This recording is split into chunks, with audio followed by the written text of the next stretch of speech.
Saludos desde la Universidad Nacional de Ingeniería. Bienvenidos a la versión 147 de los coloquios desde la UNI.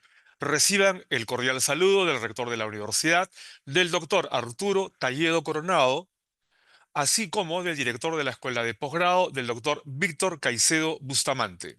Queridos participantes, reciban un cordial saludo desde la Universidad Nacional de Ingeniería.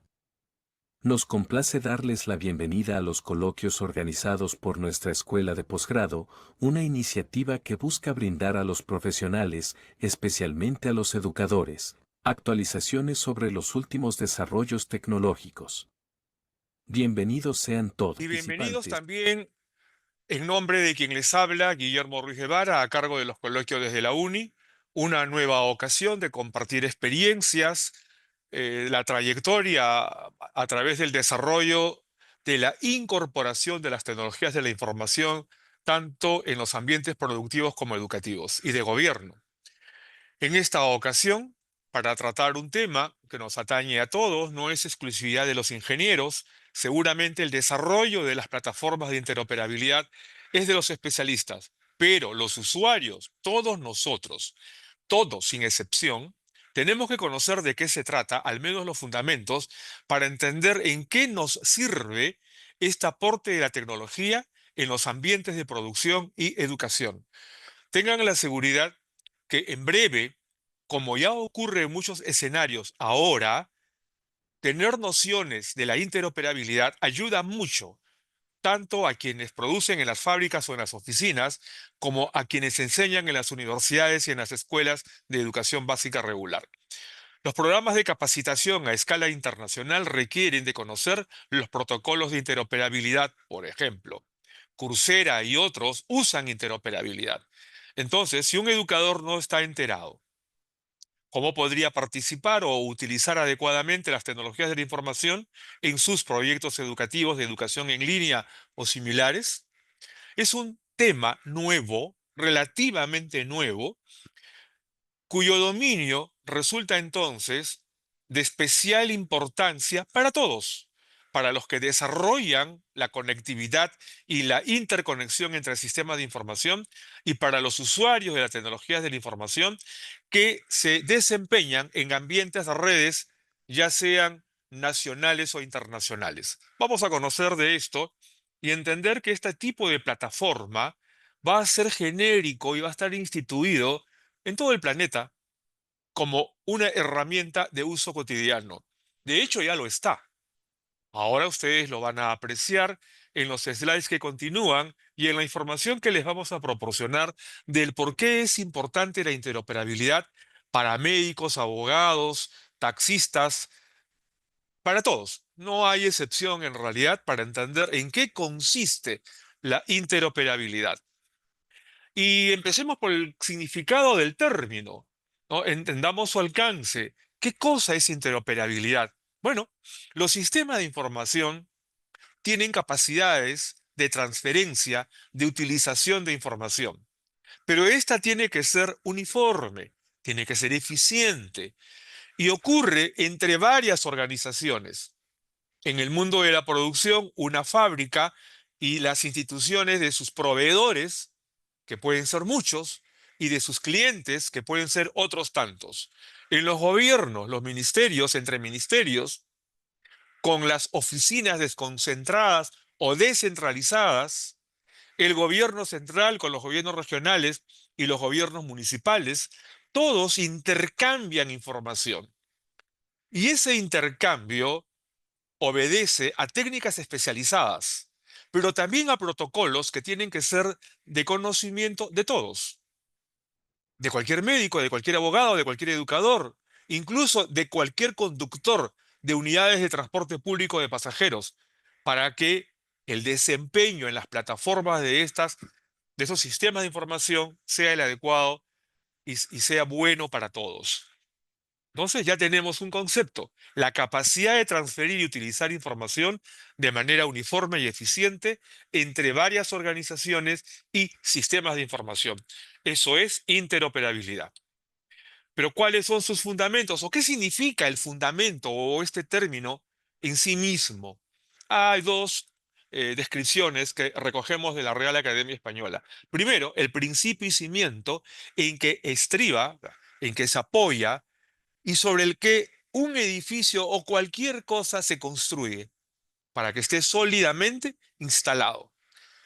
Otro tema relacionado a lo mismo se define como la seriedad, la formalidad de una persona. Bueno, y tiene que ver con los sistemas de información, porque estos tienen que ser robustos, seguros, tener la capacidad de ofrecer información confiable, asequible y de manera inmediata, cuya disponibilidad es segura.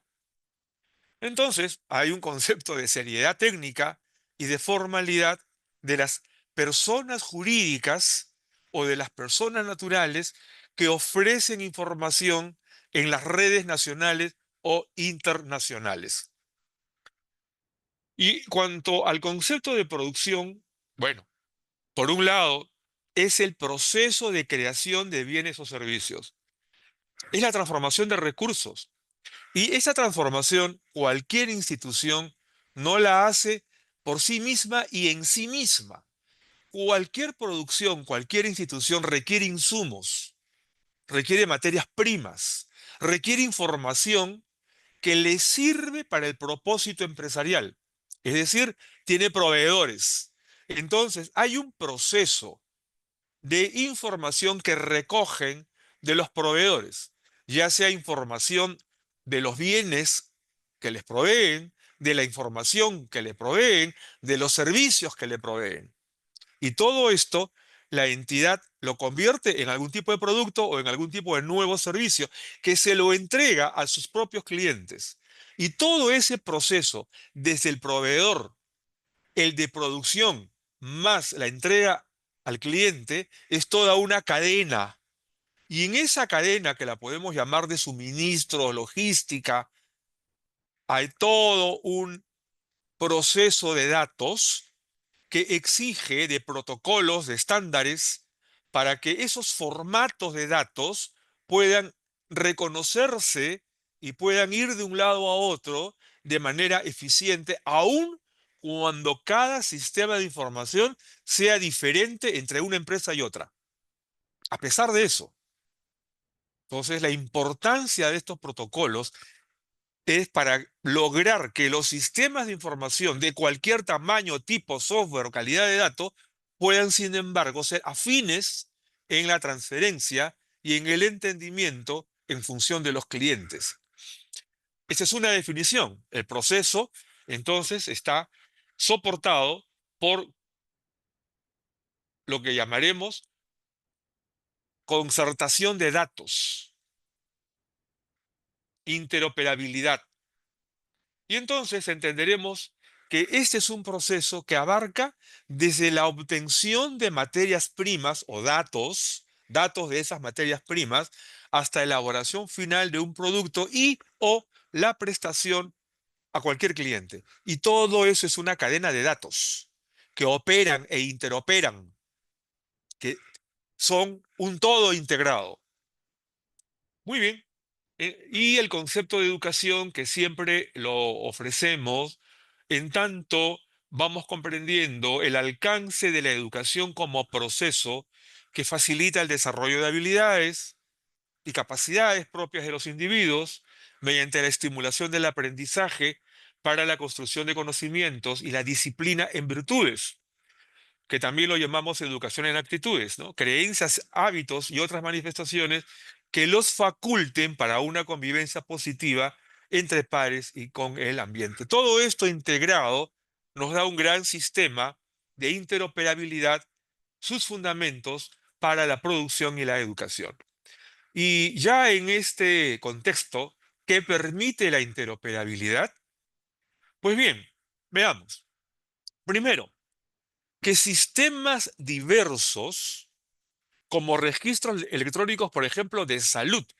Imaginemos que todas las clínicas y hospitales del país tengan cada uno un sistema de información propio, como una caja negra, los llamaríamos sistemas propietarios, que no conversen el uno y con el otro. Entonces, ¿qué pasaría con el paciente? ¿Cómo haría para que su historia clínica pueda ser usada por el médico A en Trujillo y por el médico B en Cusco si el paciente se desplaza? ¿Qué problema? Porque cada clínica tiene su propio sistema. No, es necesario que conversen entre sí, que se comuniquen, que se integren, y por eso existen los protocolos de interoperabilidad, cuyo detalle para salud lo vamos a ver más adelante. Lo mismo ocurre con las plataformas gubernamentales. Imagínense si una municipalidad igual tiene una caja negra en su sistema de información propietario para la municipalidad sin contacto con otras municipalidades o con el gobierno regional o con el gobierno nacional. ¡Qué lío! Lo mismo ocurre con los sistemas bancarios. Cualquier corporación de cualquier tipo, las universidades, las escuelas, las redes de oficina, todas han de trabajar en conjunto para que compartan información, evitando duplicaciones y, claro está, mejorando la prestación de servicios. Ya vamos vislumbrando entonces el alcance y dimensión de la interoperabilidad. ¿Qué es lo que ésta permite? ¿Y cuál es el esquema básico de la interoperabilidad? Vamos a ver, esta es una topología de interoperabilidad simple. Tenemos la computación, el sistema de información en la parte superior representado por una pantalla, izquierda y derecha, clientes o proveedores, y en la parte inferior, herramientas, ¿no? Herramientas de gestión, de logística, de abastecimiento, de datos. Este es el esquema básico de la interoperabilidad, en donde todo es un conjunto integrado de datos. Este mismo esquema lo vamos a ver más adelante, pero para ello tenemos que revisar otros conceptos que darán lugar a entender el alcance y dimensión de la interoperabilidad. Y partamos por ver los beneficios de la interoperabilidad. Hablamos, por ejemplo, de eficiencia. Bueno, hace un momento se explicaba qué pasaría si una municipalidad hace su propio sistema y no está integrado con los demás. Bueno, van a darse fenómenos de redundancia de datos, porque la municipalidad hace datos para el interior de la municipalidad, pero tiene la obligación de compartir con el gobierno regional o con el gobierno nacional datos que necesitan otras instituciones para el tratamiento presupuestal, para el planeamiento. Entonces, esa redundancia significa doble y triple juego de datos, lo cual haría ineficiente la gestión de información, por ejemplo, de los habitantes de una municipalidad, o de los presupuestos que afectan la municipalidad, o de las obras que tiene que ejecutar dicha municipalidad. Entonces, se necesita agilizar los procesos y hacer un intercambio tal que todos puedan laborar de manera transversal y unitaria como si fuera un gran sistema de información. Esa es la eficiencia que se busca y por lo tanto hay un acceso a la información, el cual permite que todos los usuarios tengan acceso a servicios y datos de manera rápida, de manera sencilla. Y tenemos por eso la mejora del proceso de toma de decisiones. Un sistema eficiente en donde el acceso es rápido, dinámico, mejora el proceso de toma de decisiones. Por ejemplo, si una municipalidad que necesita construir eh, 150 kilómetros de pistas y veredas y necesita estructurar sus expedientes técnicos con los costos unitarios de toda la obra. Y estos son diferentes al patrón nacional de costos unitarios de obra civil. Tendríamos un problema de entendimiento porque hay una sobrevaloración o de repente una subvaluación, ¿no? Entonces, para que se puedan administrar estos datos de manera transversal del gobierno municipal al regional y haya una uniformidad en lo que se pretende como gasto público, es necesario que haya una estructura que se llama de costos unitarios de obra civil que existe, pero que es necesario uniformizar entre las distintas entidades de gobierno. Entonces, el proceso de toma de decisiones sobre el planeamiento de obra, el planeamiento presupuestal, la ejecución del gasto, va a generar un proceso de toma de decisiones con acceso y con eficiencia, y que se pueda ir mejorando si, por ejemplo, el costo de fierro ha sido modificado en el mercado. Entonces todos vamos a estar enterados de manera transversal. Y esto genera lo que se llama la innovación, ¿no? Y esto lo vamos a ver entonces con claridad, repitiendo, la eficiencia evita la redundancia de datos y agiliza los procesos. Y el acceso a la información permite que los usuarios tengan acceso a servicios y datos de modo dinámico. La mejora del proceso de toma de decisiones facilita el acceso a información relevante.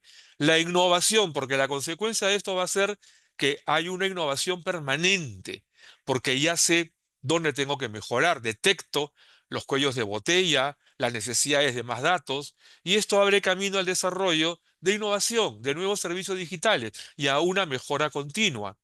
Y, claro está, mayor seguridad, mayor transparencia, implementa mecanismos para proteger información sensible. Estos son los beneficios inmediatos de la interoperabilidad, hecho que ya se viene observando que efectivamente funciona en los últimos tiempos.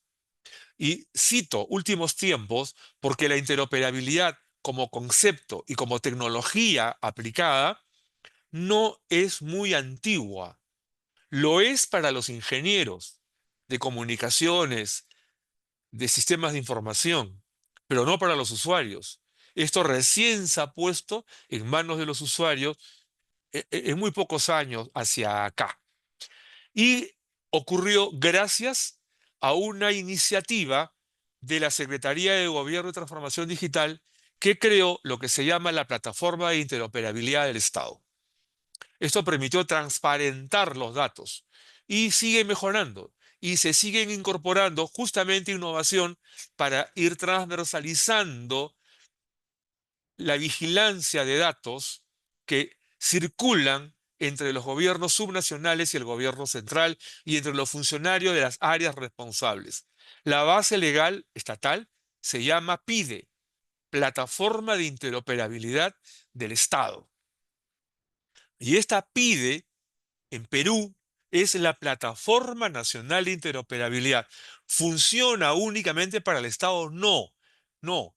También en la empresa privada, con sus propios eh, estándares, iniciativas. Lo que ocurre es que el Estado tomó acción en el 2011, cuando esto era, claro, está mucho más antiguo.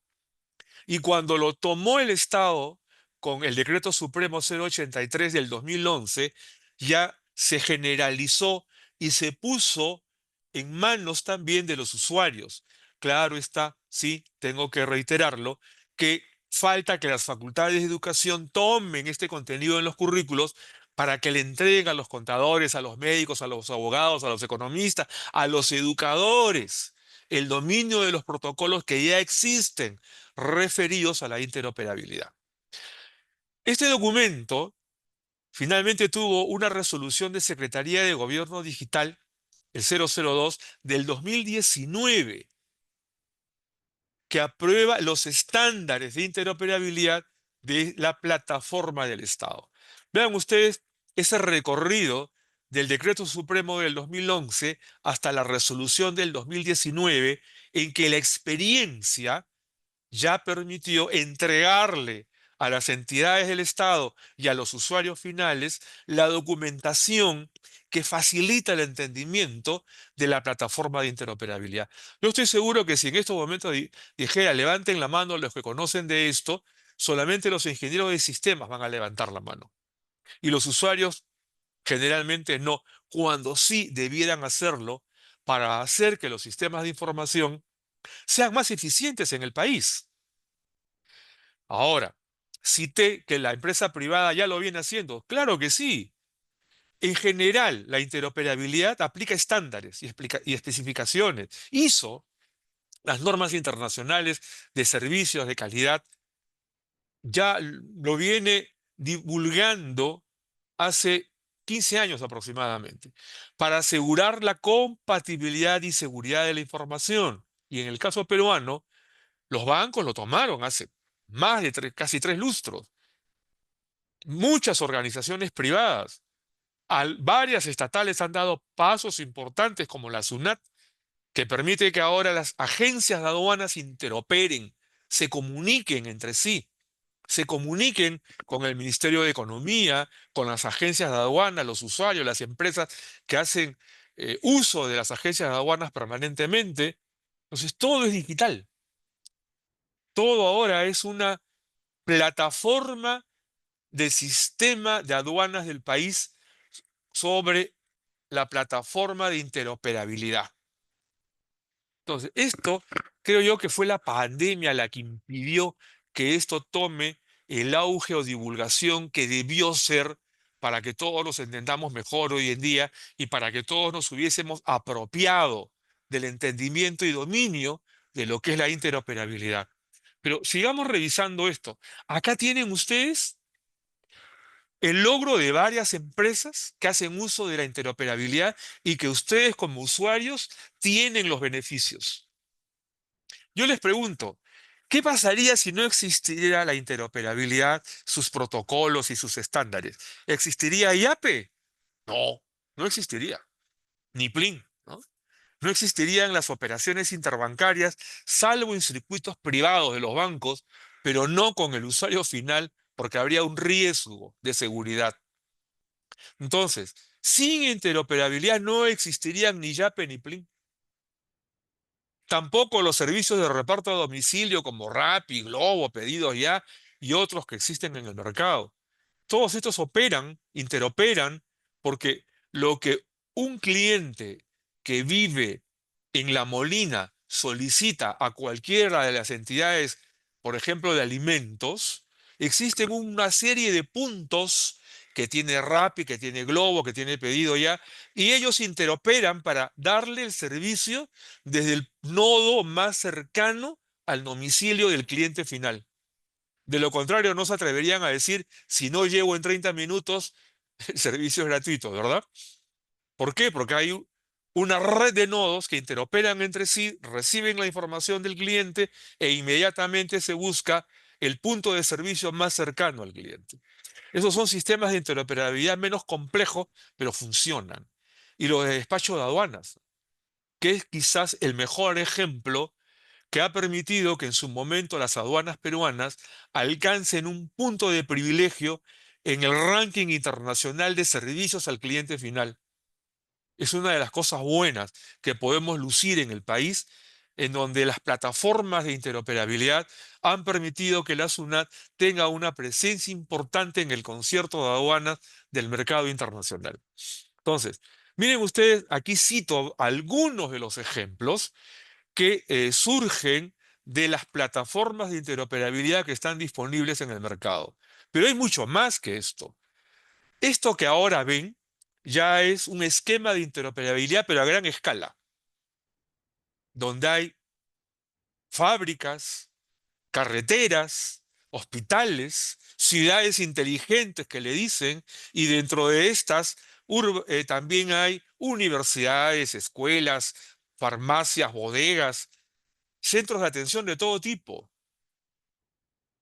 que están interconectados, que operan e interoperan, que dan servicios a clientes, que se abastecen de sus proveedores y que han permitido que la logística y todo lo que es cadena de suministro se haya perfeccionado y se haya permitido incluso redes internacionales de aprovisionamiento hasta el cliente final.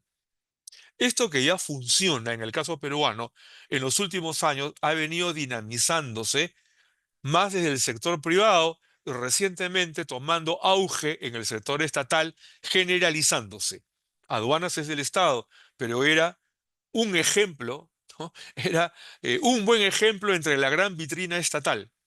Todas las demás instituciones, RENIEC, por ejemplo, ya han ido también modernizándose y dando servicios al usuario final, de manera que hoy en día se puede pedir el DNI nuevo a través de Internet. ¿Esto qué tiene que ver, por ejemplo, con las personas que están en este momento en la sala de los coloquios desde la uni? Tiene que ver con todos ustedes, porque a todos ustedes también les da la oportunidad de conectarse con las entidades privadas o estatales y también de generar servicios, de generar negocios, de generar emprendimientos. Pero tienen que conocer de las técnicas de interoperabilidad para que puedan desarrollar sus sistemas y para que ustedes puedan también ir en el alcance de nuevos servicios, ya sea con proveedores o con clientes. Y lo vamos a ir confirmando en los próximos slides. Veamos. Antes de continuar, este video de la El Escuela de Cobra. desarrollo de la sociedad digital obliga a que la educación modifique también el modelo de cómo hacemos las cosas en las aulas, en general la gestión académica. Y para eso necesitamos que los educadores se involucren. Es urgente que ellos colaboren con el proceso de transformación digital, sobre todo a portas de la transformación cuántica que se avecina. Señores profesores del país, están invitados a especializarse en el empleo de la tecnología digital en la gestión educativa. Te puedo abrir. Sí, nuestra generación vivirá intensamente el empleo de la tecnología digital. En efecto, la tecnología digital está cada vez expandiéndose más y las nuevas generaciones harán uso intenso de estas. Ya lo están haciendo. El móvil que tienen en el bolsillo los abstrae y les da la oportunidad de mucha información que ellos utilizan. Lo que tenemos a la vista ahora es el contenido del Diplomado de Tecnología Digital y Gestión Educativa, muy recomendado para educadores y se trata de un diplomado en el cual los asistentes en el primer ciclo identifican la disponibilidad de tecnología digital y en el segundo la ejercitan y la aplican para dar soporte al proceso educativo, de modo que al término obtienen el diploma en tecnología digital y gestión educativa, entendiéndose que equipamiento, aplicaciones y conectividad configuran la tecnología digital, pero esta soportada o que da soporte a la gestión educativa permite el diseño y desarrollo de modelos, de procesos y de logros que integrados permiten lo que ahora es el subproceso de analítica predictiva en función del producto educativo que no se podría hacer si no fuera porque la tecnología digital lo facilita. De manera que al final de cada ciclo educativo, cada promoción, los profesores le pueden decir al país en qué servirá esa promoción en un horizonte de 10 años en función del proyecto educativo de la región o del país, cosa que ahora no se puede decir, ¿no? Porque no hay la data suficiente y no hay la configuración de herramientas que lo permitan, pero que ahora sí existen y que muchas organizaciones ya lo están invocando. Lo vamos a seguir viendo también en un videíto que hay más adelante. Entonces, modelos, procesos y logros, que son la gestión educativa, soportada por la tecnología digital y a cargo de un conjunto de docentes altamente especializados, incluyendo la regulación, porque la protección de datos en las escuelas y en las universidades y en cualquier centro de capacitación es imprescindible, la ley lo obliga y los educadores también tienen que saber cómo eso funciona. A ver, decanos de las facultades de educación, entiendan que esto ya tiene que ser parte del currículo de formación de docentes. Bueno, la interoperabilidad utiliza protocolos, bases técnicas específicas. Los tres slides que continúan las citan. Les voy a pedir especial atención. Reitero, todos los que están en la sala pronto van a quedar afectados por estos protocolos. Ya deberían de estarlo y haríamos muchas cosas mejor a las que ahora estamos acostumbrados. Para todos, ¿ah? Para todos los profesionales de cualquier especialidad. Empecemos. Primero, el Open Archive Protocol for Metadata Harvesting, OAI-PMH. Vayan aprendiendo de estas siglas. Esto que está a la vista es el principal protocolo de información que hoy en día utilizan los sistemas complejos tipo grandes corporaciones, ¿no? Tipo eh, las empresas de gobierno, por ejemplo, las grandes corporaciones. ¿Qué cosa es un metadato? A ver, lo voy a decir de manera sencilla, sin recurrir a tecnicismo. Son los datos de los datos. Por ejemplo, si tengo los datos de los usuarios de la cadena de restaurantes, ¿qué datos me interesan? No solamente el nombre, la edad, me interesan cuáles son sus gustos, qué es lo que más comen. Entonces, los datos de mis consumidores de mi negocio de restaurante que más me interesan, eso que más me interesa, a eso le voy a llamar la metadata. Para cada negocio, entonces, habrá una estructura de metadata de mayor interés, ¿no? Muy bien. Entonces, tenemos el XML. Esto es muy conocido, el Extensible Markup Language, ¿no? Muy utilizado, ampliamente utilizado, que es para el intercambio de datos estructurados entre diferentes sistemas. Versátil, adaptable a distintas necesidades empresariales, ayuda al desarrollo de páginas web, pero hoy en día no es el único protocolo para emprendimientos empresariales. Vamos a seguir viendo. El JavaScript Object Notation. Bueno, este es un formato ligero de intercambio de datos dentro de los servicios web. Ojo, una cosa es la aplicación web, la página web, y otra cosa son los servicios que ofrece, ¿no? Los servicios, por ejemplo, de inscripción de datos, formatos de inscripción, ya allí se usa el JavaScript Object Notation. Tenemos este otro, ¿no? El RESTful API. Está ahí en inglés. Ahí está lo que significa. ¿Y esto para qué sirve? Bueno, lo vamos a llamar estilo arquitectónico, de cómo es que en una red para sistemas distribuidos, entonces el servicio web facilita el intercambio de datos. Me explico. Tengo un registro de notación, pero luego lo distribuyo. No solamente por género, edad, ¿no? Grupos etarios, sino también por grupos de interés o porque estos datos los quiere el gerente de planeamiento, estos otros datos los quiere el gerente de marketing, ¿no? Entonces, esa distribución, esa reestructuración, se utilizan esta clase de protocolos. Luego, sigamos viendo. Este, el SOAP. Ojo con este que también le importa mucho a los educadores, ¿ah? Este SOAP es un protocolo para intercambio de información estructurada dentro de la implementación de un servicio web. Es una estructura para mensajes.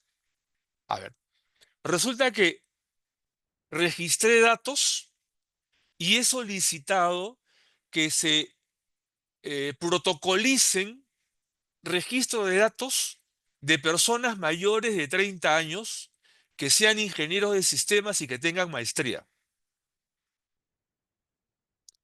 Allí agrego un tipo de protocolo que me sirve para identificar un tipo de data para una aplicación específica, ¿no? Es una estructura específica.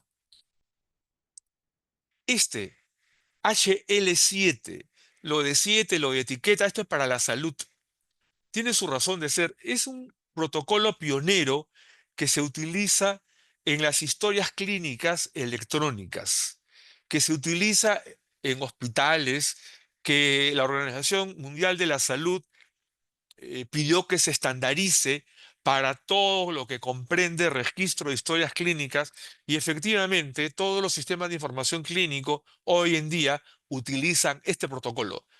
Los currículos de formación de médicos, odontólogos, psiquiatras y psicólogos debieran de entender la incorporación del protocolo HL7.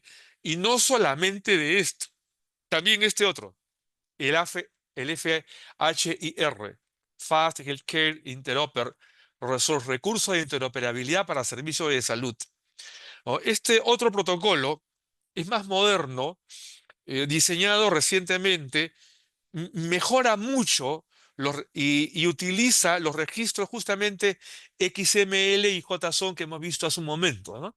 Para la página web y para el registro de datos específicos, formatos específicos, sobre los que se derivan datos hacia la estructura HL7, ¿no? Y tenemos este otro, el EDIFACT.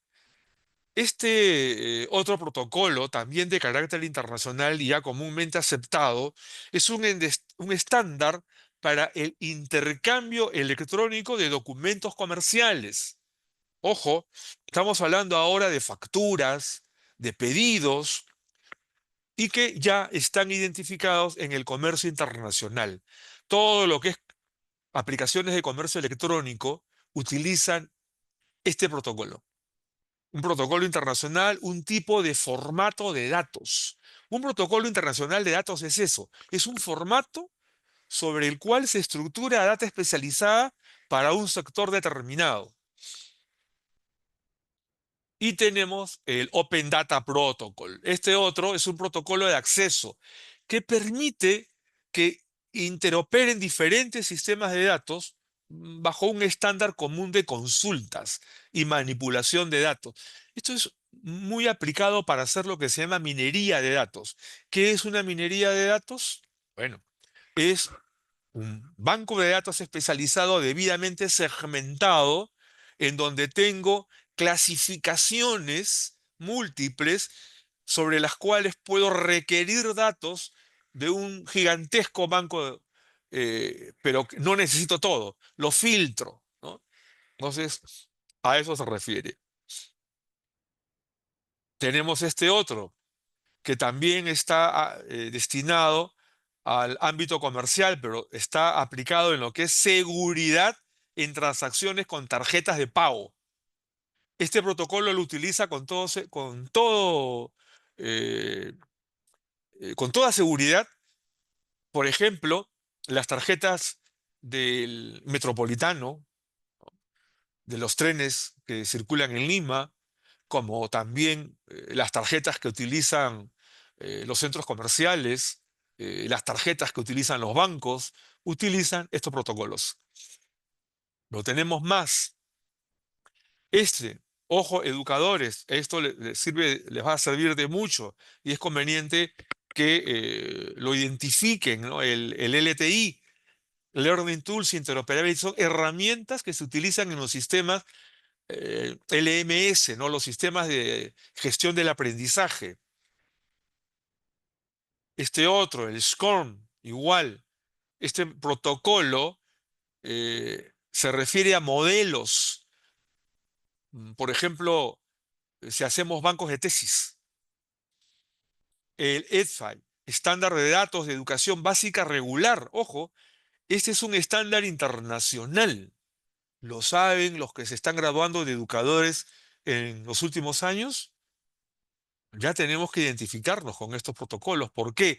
Porque cuando ustedes hagan un sistema de información para una universidad o para un colegio o para un consorcio de colegios, tienen que usar estos protocolos, el LTI, el SCORM, el EDFI y varios de los que anteriormente ya hemos citado, ¿no? Entonces, miren ustedes el universo de protocolos y de recursos que existen y que no son de exclusividad de los que desarrollan sistemas de información, ¿ah? Para ellos es una obligación, pero para los usuarios también es una necesidad saber que existen y requerirlos. Si yo compro un software para una corporación educativa, tengo que exigir que ese software contenga estos protocolos. De lo contrario, voy a tener problemas para interoperar con otros consorcios, con mis padres de familia, con mis proveedores, con la SUNEDU, con el Ministerio de Educación. Entonces, miren ustedes cómo es que cada uno de estos protocolos para salud, para abogados, para médicos, tienen sus correspondientes importancias y su correspondiente interés de aplicación. Bueno, Pero es conveniente revisar los tipos de interoperabilidad y acá también es necesario tener muy claro en qué consiste en cada uno de los tipos que voy a describir. Primero hablamos de una interoperabilidad técnica. Este es un tipo de interoperabilidad que se refiere a la integración de herramientas, ¿no? Este tipo de integración tiene que ver con los equipos propiamente dichos, la correspondencia de protocolos electrónicos, de protocolos de software, de protocolos de comunicaciones. Tenemos lo que se llama la interoperabilidad organizacional, que tiene que ver cómo organizo el tratamiento al interior del sistema de información para predisponerlo al intercambio con otras instituciones, con otros sistemas de información, que de no hacerlo, corro el riesgo que mi sistema no pueda conversar con otros sistemas de información. Estos aspectos organizacionales tienen que ver con el cómo cada empresa se predispone, se organiza, aplica su sistema de información y no importa que se trate de una organización pública o privada, porque a la larga todos tienen que conversar entre sí. Son criterios para la adopción y selección de marcos de interoperabilidad inter o interinstitucional. Pero no es lo único. A la interoperabilidad semántica. Ojo, la interoperabilidad no es únicamente técnica, no es únicamente hardware, no es únicamente software. ¿Por qué semántica? Porque se refiere a la estructura de los formatos. Formatos, por favor, grábenlo. Los formatos son el instrumento básico que se estructura para que se entienda con el documento destino que acopiará a todos los formatos origen para crear una gran base de datos. Por ejemplo, todas las farmacias tienen un formato tal que llega a un servidor central que es el de la corporación farmacéutica. Otro, todas las escuelas tienen un formato tal que llega al servidor del Ministerio de Educación y se integra de manera lineal uno a uno y la data que acopia el Ministerio de Educación la convierte en un sistema inteligente de lectura y de estructuración de reportes. Si los formatos no estuvieran estructurados en esto que se llama interoperabilidad semántica y también interoperabilidad sintáctica, y que corresponde con los protocolos internacionales que hemos citado, no habría interoperabilidad eficiente.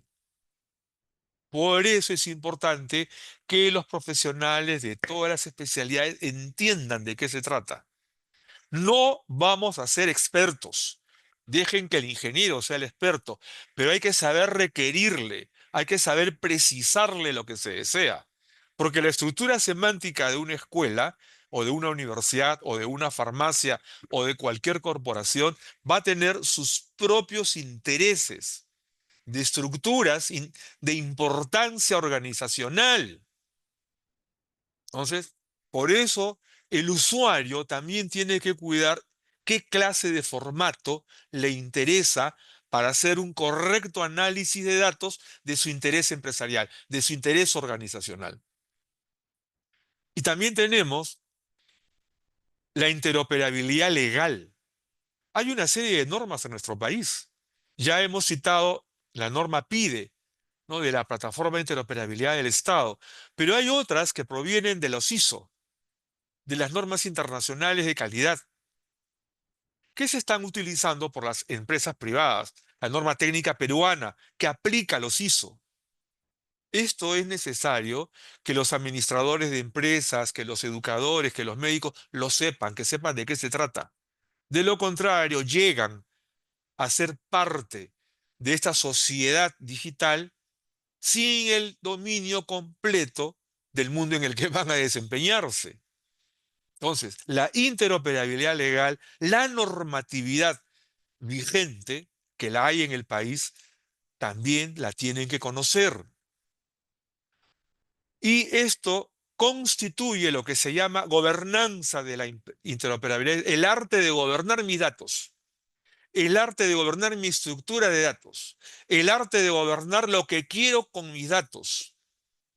Y por lo tanto, el arte de gobernar la interoperabilidad técnica, la interoperabilidad organizacional, la interoperabilidad semántica y la interoperabilidad legal para poder gobernar mi escenario de datos, de mi estructura de datos. Si un director de una escuela, de una corporación educativa, de una corporación farmacéutica, de una corporación de empresa de seguros, no lo sabe, ¿cómo le puede exigir al técnico, al ingeniero, eficiencia de interoperabilidad si él no es parte y no alinea lo que requiere en su estructura de datos con los intereses del negocio?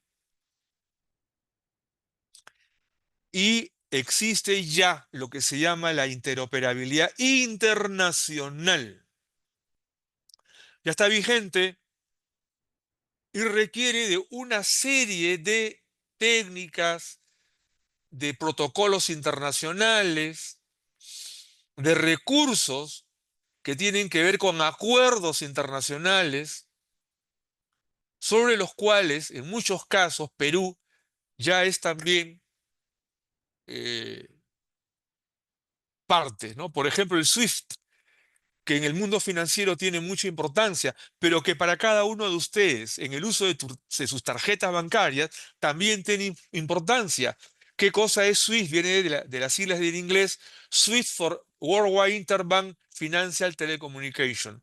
Si ustedes conocieran sobre las características de este acuerdo internacional y viajaran a otro país y tuvieran dificultades con su tarjeta bancaria, pero saben qué es el SWIFT y cuáles son sus derechos, podrían reclamar y podrían obtener una solución.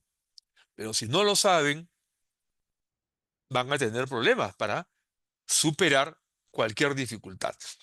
Entonces ya hay una interoperabilidad internacional que funciona y sobre la cual hay acuerdos internacionales que ya están disponibles, que ya están operando. Bueno, este mapa que mostré en un slide anterior, que corresponde ya a una plataforma sofisticada de interoperabilidad que alcanza una ciudad o puede ser un país, es parte, es un componente de alta especialización de algo mayor. Es verdad. La interoperabilidad es un componente de algo que hoy en día se llama arquitectura digital. Pero esto ya dejémoslo en manos de los expertos. Pero tengamos el lenguaje suficiente para entender de qué se trata y cuando seamos gerentes o directores, requerir, guiar, orientar lo que efectivamente se necesita para la empresa que gerenciamos, o como usuarios para negociar con el especialista en interoperabilidad qué necesitamos que se desarrolle, que se agregue, que se innove y o que se aplique en nuestra institución. Esta es una de las cuestiones curiosas del avance de la tecnología digital. Se han generado tantas capas de experticia que hoy hay expertos para cada una de estas capas. En la arquitectura digital hay expertos en la capa de software, expertos en la capa de hardware, expertos en la capa de comunicaciones, expertos en la capa de datos, expertos en la capa de seguridad, expertos en la capa de interoperabilidad. Entonces, esta composición es de los expertos.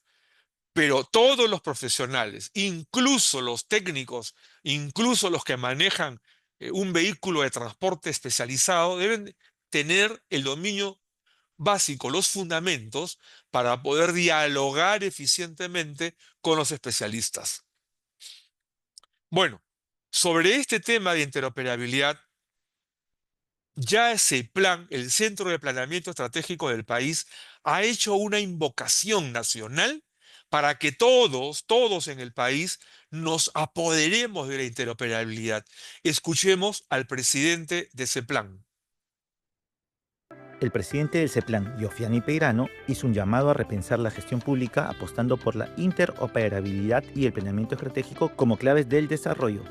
En el conversatorio Gobierno, Ordenamiento y Territorio organizado por el Colegio de Ingenieros del Perú, anunció como parte de la modernización del planeamiento estratégico una herramienta clave que busca simplificar y hacer más eficiente la gestión pública en todos los niveles del Estado. CEPLAN acaba de lanzar unos tableros de control en Power BI que son metafísica y financiera, donde cada una de las funciones se pueden leer con semaforización. Todos podemos leer un semáforo, ¿cierto? Rojo, ámbar y verde. Y con eso ver la productividad de inversión, de abastecimiento y de gasto de recursos humanos. Entonces, esa es la piedra roseta del desarrollo para el Perú. Peirano también abordó los retos del aparato estatal y propuso usar tecnología cotidiana para que todas las instituciones hablen el mismo idioma, la interoperabilidad. ¿Por qué funciona Plinillape? Porque no te habla en sentido económico, político ni social. Te habla interoperativamente para el Perú.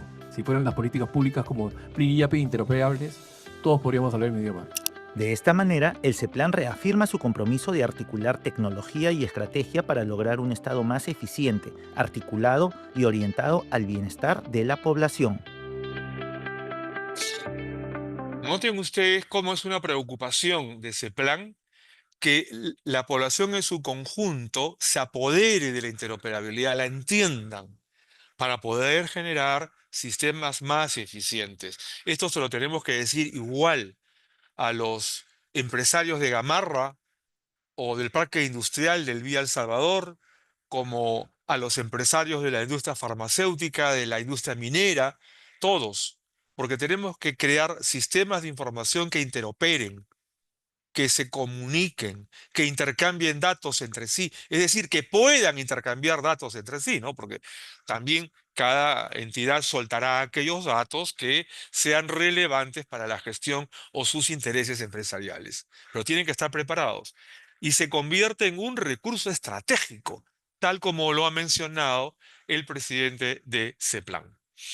El presidente Bien, em, recordarles que la Universidad Nacional de Ingeniería inició el programa del Sesquicentenario y que lo inició como preparaciones para cumplir 150 años.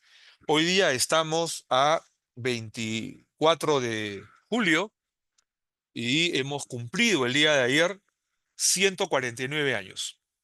Así que en la UNI es una oportunidad de celebración, un aniversario más de servicio al país, de formación de profesionales de ingeniería, arquitectura y ciencias que ofrecen su sapiencia en el país y podemos sentirnos orgullosos de haber logrado una institución sólida que ya ha marcado una presencia de suma importancia en el país.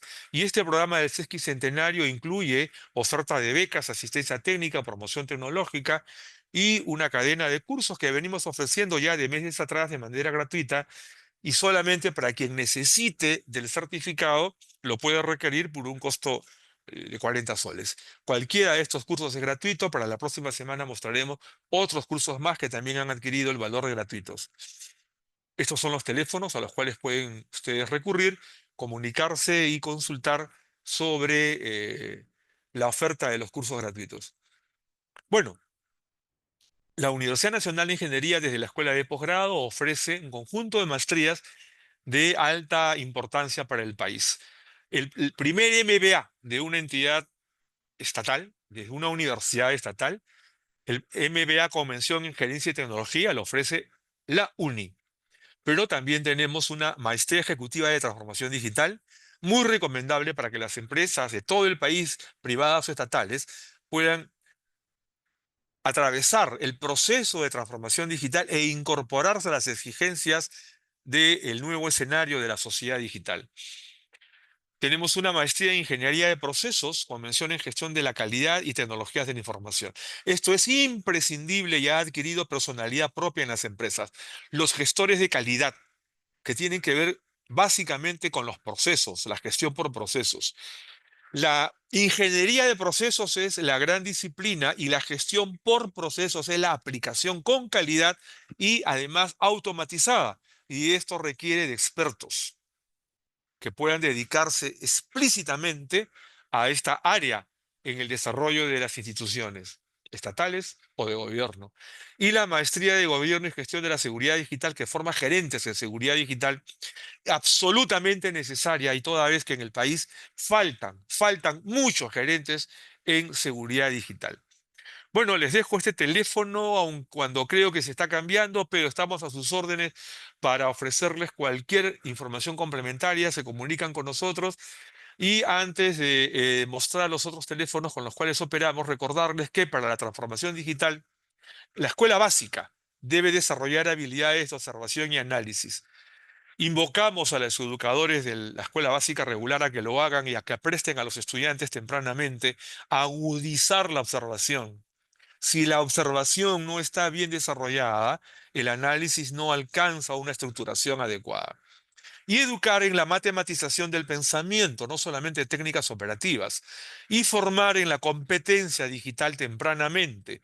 China ha iniciado una cruzada nacional en el aprendizaje de inteligencia artificial para los estudiantes desde la primaria básica. ¿Qué esperamos nosotros?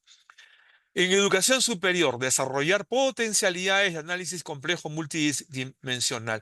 Esto será posible si y solo si en la escuela básica regular se desarrollaron habilidades de observación y análisis. En educación superior, el numeral 2, fortalecer el análisis predictivo, si y solo si en educación básica se desarrollaron habilidades de observación, análisis y reconocimiento del entorno, o sea, matematización del pensamiento. Y numeral 3, para educación superior, recomendamos formar en una sólida ética. Hoy en día, mentir se ha hecho más fácil con el empleo de la inteligencia artificial y será todavía más complicado con la computación cuántica que ya llegó, que ya está en el país y que se irá desarrollando y ofreciendo computadoras con extraordinarias capacidades de procesamiento ya en estos tiempos. Los que vivan en el 2030 vivirán intensamente la inteligencia artificial y la computación cuántica.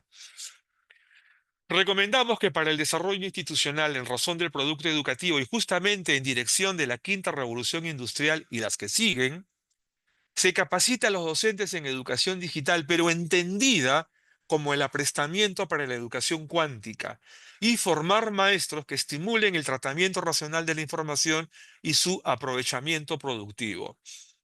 Ideas para el futuro. En las aulas o desde las aulas, la formación docente con mayor rigor humanista y mayor aprovechamiento de la tecnología de la información. Contenidos orientados a la identidad. Esto es fundamental, no a la dispersión de identidad. Análisis y crítica orientado a los consensos de ideas. Y esto, que lo suscribimos por su especial importancia, educar en el fortalecimiento de la verdad. Estrategias educativas a considerar. Educación en actitudes, fundamental. Estímulo de la capacidad de observación aguda. Establecimiento de gimnasios mentales, que no es lo mismo que gimnasios de estimulación motriz. Cuidado. La estimulación motriz es una cosa, la estimulación mental otra. La reformulación de los currículos de formación docente, fortaleciendo capacidades para desarrollar el pensamiento crítico, creativo, comprometido y colaborador. Y veamos esto otro, ideas para el futuro, siempre en las aulas, con los estudiantes de todos los niveles. Les vamos a recomendar algunos ejercicios que consideramos fundamentales para entender la importancia de la interoperabilidad técnica, semántica, organizacional. Y para esto, operar con documentos en línea, Elaborar textos sencillos donde cada estudiante aporta una palabra, una oración o un párrafo. Esto en países europeos ya lo hacen. Es más, ya lo hacen entre aulas ubicadas entre Italia, Francia, Alemania, España. Comienza un chico del aula X de un colegio italiano y pone, el sol brilla, y el de España pondrá en su esplendor, y así cada uno va agregando y construyen una narración. ¿Por qué no hacerlo en Perú? Entre estudiantes de distintas regiones. Editar descripciones, historias o narrativas complejas. O sea, en el primer caso son textos sencillos, pero esto se va haciendo cada vez más complejo y secuencialmente entre los estudiantes, llegando a la secundaria, en la edición de narrativas complejas, en donde todos entiendan cómo es que colaboran, cómo es que intercambian, cómo es que se apoyan para construir productos de especial importancia, ¿no? Estimular la capacidad de observación en espacios breves. Este es un ejercicio que recomendamos y luego en las pantallas de la computadora. Muchas personas me dicen, se me pasó, profesor. Claro, estaba en pantalla, pero como la habilidad ocular no ha sido ejercitada primero con objetos concretos, cuando pasan a la pantalla no tienen el ejercicio lo suficientemente bien adiestrado. Primero con objetos y pequeños, en donde se distingan características, características de distinto tipo, ¿no? No solamente tamaño, forma, color, sino que siempre hay algunas otras características que hay que encontrar. Conjunto de objetos, variedad de objetos que intercambian posición. Y luego vamos a la pantalla. Y van a ver ustedes cómo los estudiantes llegan luego del ejercicio en el mundo concreto con mayor destreza ocular a la pantalla. Porque además, en el mundo real, cuando trabajan con varios objetos, el campo de observación es amplio, pero cuando van a la pantalla es convergente. Entonces se reduce el campo de operación visual. Por eso, primero en el mundo real y después en la pantalla. Y van a ver cómo a los chicos ya no se les escapan detalles de pantalla. Compartir materiales que son ampliados, criticados y perfeccionados en grupos variados. Ya esto es posgrado o pregrado. Pero la base está en operar con documentos en línea y estimular la capacidad de observación en espacios breves y luego en las pantallas. Y esto se puede hacer con herramientas como el Drive, el OneDrive, o sea, Google y Microsoft, todas tienen recursos para que esto pueda hacerse de manera eficiente, en línea, entre estudiantes de distintos lugares. Podemos empezar primero en el aula y luego lo vamos ampliando. Bueno. Hemos llegado una vez más al final de un nuevo coloquio. Nuestro agradecimiento a todos quienes nos han acompañado el día de hoy.